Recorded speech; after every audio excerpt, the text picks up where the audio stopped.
Salut tout le monde, dans cette vidéo, je vais aborder un sujet crucial, la vaccination des enfants contre la rougeole, la rubéole et les oreillons, également connus sous le nom de vaccin ROR. Je vais parler des effets secondaires possibles, des complications éventuelles et surtout, de la manière dont les enfants supportent ce vaccin. Restez avec moi pour découvrir les faits et les chiffres sur l'importance de la vaccination ROR pour la santé de nos petits. Le vaccin ROR, qui protège contre la rougeole, la rubéole et les oreillons, est crucial pour la santé publique. Commençons par comprendre en détail ce que chaque maladie implique et pourquoi la vaccination est si importante. La rubéole est une maladie virale qui peut être particulièrement dangereuse pour les femmes enceintes, car elle peut entraîner des malformations congénitales graves chez le fœtus. La vaccination contre la rubéole est essentielle pour protéger non seulement les individus eux-mêmes, mais aussi les populations vulnérables. Les oreillons sont une infection virale qui affecte les glandes salivaires, entraînant un gonflement douloureux au niveau des joues et du cou. Bien que les oreillons soient généralement bénins,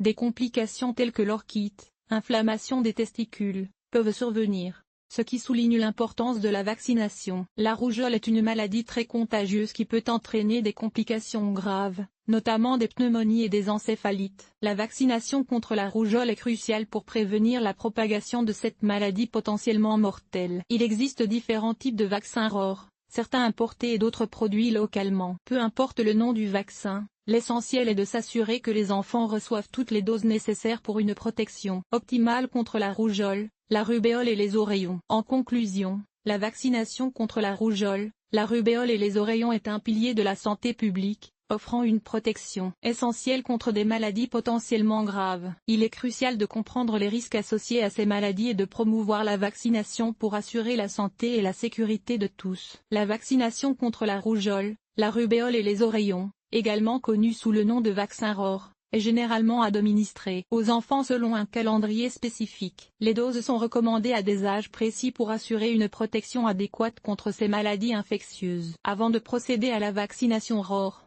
il est essentiel de connaître les contre-indications possibles. Certains enfants présentent des conditions médicales qui pourraient rendre la vaccination inappropriée. Il est donc crucial de consulter un professionnel de la santé pour évaluer la pertinence de la vaccination. Avant la vaccination, il est recommandé de bien se préparer. Assurez-vous que l'enfant est en bonne santé et informez le personnel de santé de tout problème médical préexistant. Prévoyez également des moyens de réconfort pour l'enfant pendant et après la vaccination. Les réactions à la vaccination ROR peuvent varier en fonction de l'âge de l'enfant. Dans la plupart des cas, les réactions sont bénignes et incluent une légère fièvre ou une rougeur au site d'injection. Il est essentiel de surveiller l'enfant après la vaccination pour détecter toute réaction inhabituelle. Après la vaccination, il est courant que l'enfant présente des symptômes légers tels qu'une légère fièvre ou une douleur au site d'injection. Ces réactions sont généralement temporaires et disparaissent d'elles-mêmes en quelques jours. Bien que les complications graves après la vaccination ROR soient rares, il est important de rester vigilant. Dans de rares cas, des réactions allergiques ou d'autres complications peuvent survenir. Si vous remarquez des symptômes inquiétants,